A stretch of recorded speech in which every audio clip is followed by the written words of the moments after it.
Yes sir, ഈ അടുത്ത കാലത്തും അങ്ങ് പ്രസംഗിച്ചു കേട്ടു.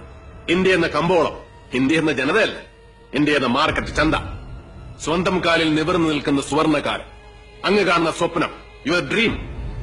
സ്വിസ് ബാങ്ക് അക്കൗണ്ടുകളിലെ കള്ളപ്പണക്കാരുടെ പേരും വിവരവും മേൽവിലാസവും വരെ മറച്ചു പിടിക്കുമ്പോഴും ഇല്ലായ്മക്കാരന്റെ ഉപ്പിനും മുളകിനും മണ്ണെണ്ണയ്ക്കും ഉണ്ണുന്ന ചോറിനും വരെ ചുങ്കം ചുമത്തുന്ന സാമ്പത്തിക ശാസ്ത്രം.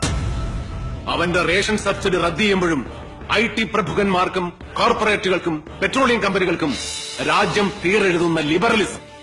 സർ, പിന്നെ ആണവോർജ്ജം, ICB മിസൈൽസ്, അന്തർവാഹിനികൾ, വോർഹെഡ്സ്, ഗ്ലോബൽ ന്യൂക്ലിയർ ക്ലബിൽ മെമ്പർഷിപ്പ്, പെട്ടിപ്പീടികയ്ക്ക് പോലും വിദേശ നിക്ഷേപം, ചന്ദ്രനിൽ ചെന്നൊട്ട സ്പേസ് ടെക്നോളജി.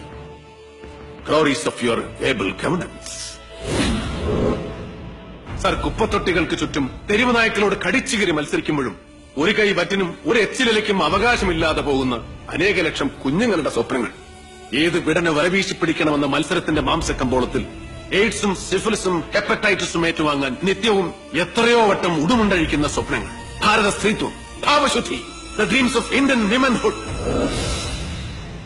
ഒരു വെടിമരുന്നിന്റെ തരിമ്പ് വീണുപോയാൽ ആളിപ്പടർന്ന് എല്ലാം സംഭരിക്കാൻ പോകുന്ന ഇന്ത്യൻ യുവത്വത്തിന്റെ പൊള്ളുന്ന സ്വപ്നങ്ങൾ. The colourless odourless dreams of the deprived, of the downtrodden.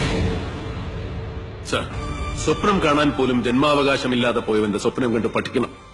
ഇനി അവശേഷിക്കുന്ന നാടുകളിലെങ്കിലും അങ്ങേപ്പോലുള്ള ഭരണാധികാരികൾ.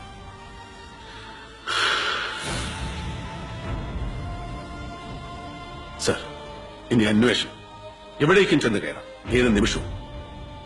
അതിന്റെ റൂത്ത്ലെസ്നെസ്സിൽ അങ്ങേക്ക് പരിഭവമുണ്ടെങ്കിൽ my most sincere apologies in advance. പക്ഷേ ഇനി അങ്ങോട്ട് പബ്ലിക് അപ്പിയറൻസസ് അടക്കം അനുസരിക്കേണ്ടി വരും അങ്ങേക്ക്, അവിടുത്തെ ജീവൻ കാത്തുരക്ഷിക്കാൻ ബാധ്യതപ്പെട്ടവരെ. Sir, now it's your decision.